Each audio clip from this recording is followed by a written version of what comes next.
Hi everyone, I hope you're all doing beautifully well. I first want to apologize because this is like the third sit down video I make in the same place because these videos are pre-filmed. I'm currently traveling around Europe with my friends, and so hopefully there'll be some very fun content coming out when I come back, but for now you guys are just gonna have to make do. I hope these are very interesting videos. Today I'm going to be talking about tips and advice I have for first year university students. This advice I'm going to give you is kind of like the real deal, just the honest and brutal truth of university. If you don't know, I currently finished my foundation year at London College of Fashion at UAL, and it was definitely an experience. I learned a lot. I grew so much just leaving home and basically starting a new life in a new city, in a new country I've never been in. I just learned a lot, and on top of that, just going to a new school and starting university and meeting so many people, so much has happened. But today I'll be giving you guys a very realistic and cutthroat truth about first year at university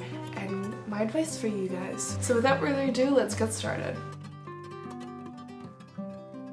Your friend groups will change and they will fluctuate, especially in your first year. Now, I just finished my first year and it was a foundation degree, so I wasn't even in my first year of bachelor's degree. But what I will say is that my friend group changed throughout the year. You are fresh, you are having a new start, a new shot at life, and maybe you want to change yourself a bit, and maybe you will want to figure out who you are. Maybe you will hang out with different types of people. Maybe you will end up hating the first person that you were friends with. That's okay. That's just figuring yourself out, and don't be so hard on yourself for it. Don't think that you need to find your friend group the first day that you arrive to university. It's probably not gonna happen. Maybe it will, maybe it won't. Most people that I've met took a long time to meet, and my friend group at the end of this year consisted of some of the best people I have ever met in my life. But I met them after almost 4 months into my first year, and some people don't meet those people until their last year of university. So don't think there's a specific timeline that you need to follow to find your friends. Finding friends can be just as hard as finding a partner, so don't put pressure on yourself to fit in, and also don't mold yourself to be friends with certain people, because in the long run you'll realize that they're really not meant for you and you'll probably get annoyed with them very easily. So hang out with people that inspire you and maybe that you strive to be like. Maybe that will bring you more good than you think. Everyone is going through changes and everyone is trying to find themselves. University is a time where kind of like animals are let out of a zoo, the zoo being parents and home, and everyone is going wild, everyone is figuring themselves out, everyone is making mistakes, and everyone is hurting everyone. Don't be too upset about what happens. Obviously feel your emotions and call someone out if they do something bad, but just know that everyone's kind of in the same boat. Mistakes are bound to happen regardless of who you are and where you stand. And I promise you, you will look back and think, wow, I really thought that was a big deal, but it really wasn't. Speaking of friends and maybe not finding your friend group the first day you arrive, know that a lot of alone time is a good thing as well. Personally, I'm a super independent person. I wasn't really like that until I moved out of home and I was forced in a way to spend so much time on my own.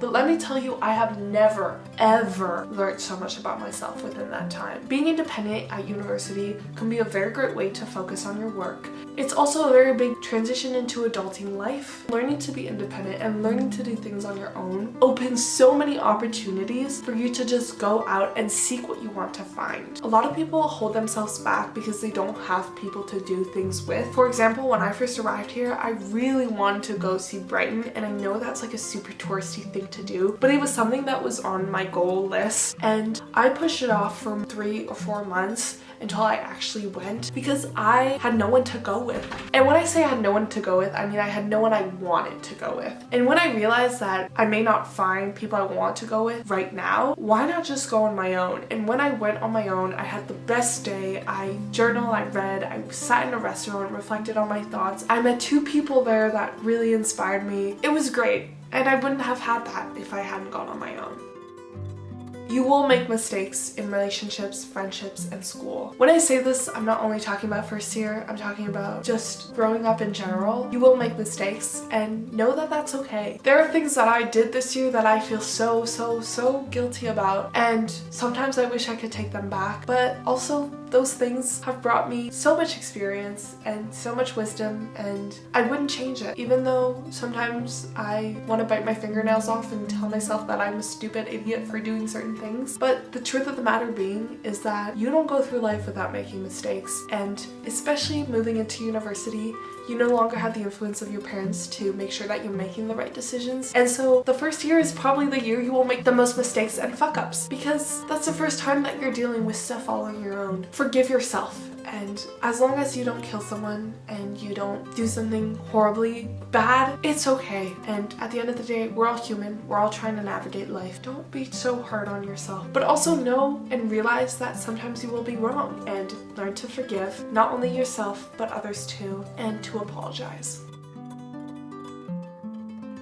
You go to school, you sit in a classroom, you listen to your tutor, you leave, you come home, and you feel like you didn't learn anything. You only kind of look at the material that's given in class, and you don't challenge what's actually given to you. Now, this is something that my tutor told me, and it's if you want to learn, you have to ask to learn. People will think that signing up for a university course and going there for 3 years will teach you what you need to learn. And yes, it will teach you what you need to learn, but it won't necessarily teach you what you want to learn. The difference being is that if you challenge the material given in class, and if you are permitted to do so, don't just sit down and wait for the tutor to come around and tell you what to do. Don't be afraid to speak your mind. Don't be afraid to voice your opinions about what is given, because when I tell you the most important discussions I had in class were when I started the conversation and I challenged the person that was giving me that information. I was on the receiving end, but I challenged it. Education isn't only about being given material and being okay with it and then absorbing it. It's not about that. It's about questioning what's given to you and wondering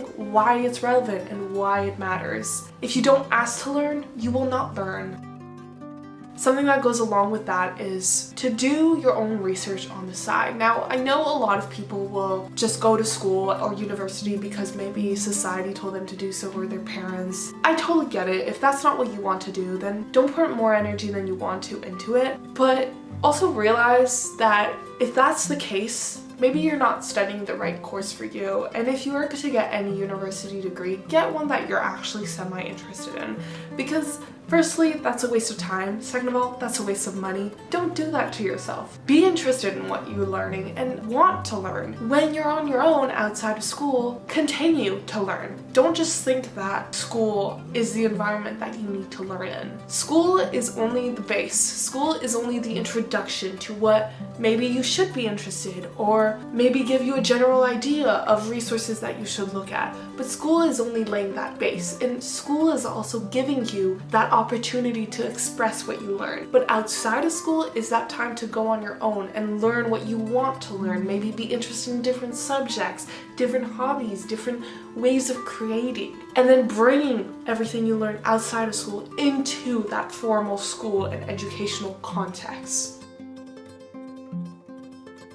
If you're studying abroad, take time to enjoy where you are. I feel like a lot of people will move and study abroad, but then actually not really discover where they are and where they're staying at. That's fine if you don't want to discover where you're staying at, but especially a place like London, there's so much to do, and you can get so engrossed in your work and distracted by university life that you kind of forget that there's a whole city out there waiting for you at your doorstep, just wandering around or going on a derive, or not even looking for anything to do, but just walking around and finding special places and local shops. It is such a wonderful opportunity that you can immerse yourself into a city when you're not from that city. If you are able to not get a job in the first year, I would suggest not to, at least not in the first couple of months. Now, I know a lot of people get a job for financial stability, even in university, and a lot of students don't rely on their parents to get money. And if you have to get a job, of course get a job. But if you have the opportunity to wait maybe 2 or 3 months before you get a job, please take that opportunity to settle in, because if you come here and you rush into getting a job, you will probably not like that job because it's the first thing you you found. And second of all, the first couple of months that you're at school are probably the most crucial because you're setting the base and you are setting kind of the tone for the year. You don't want to go into it stressed already, having a job, and trying to navigate new friendships, a new university with also a job that you may not particularly like because it's the first thing that you came upon. Now please know that I completely understand if you need to get a job. I'm just saying, if you have the opportunity not to, I would highly suggest waiting it off a bit just to really feel and readjust to a new start. That brings me to my next point, which is if you do get a job, find something that is related to the field that you're studying in. Obviously, if you can. Not only will this actually be of use to you on your resume and your CV, but also will they permit you to actually be sure that the field that you are in is the field that you want to be in. It could also be a very great opportunity to get contacts so that later on in your degree, you will be able to have people to refer back to and maybe find a job there in the future. Value the calm moments as much as the fun night outs. This kind of ties back to spending time alone, but you can also have very calm moments with friends. I know that London is a very big party city, and honestly, London has some of the best clubs, but London also has so much green space compared to other cities, and take advantage of that. Sitting in a park and having a picnic with my friends, honestly, some of the best memories I made this year compared to the nights out. And that there are so many chill options in London that I feel like not a lot of people take advantage of, so discover them. So there you go. Thank you so much for watching. I really hope you enjoyed. If you have any questions or recommendations, leave them in the comments down below. Thank you so much for watching, and I'll see you soon. Bye!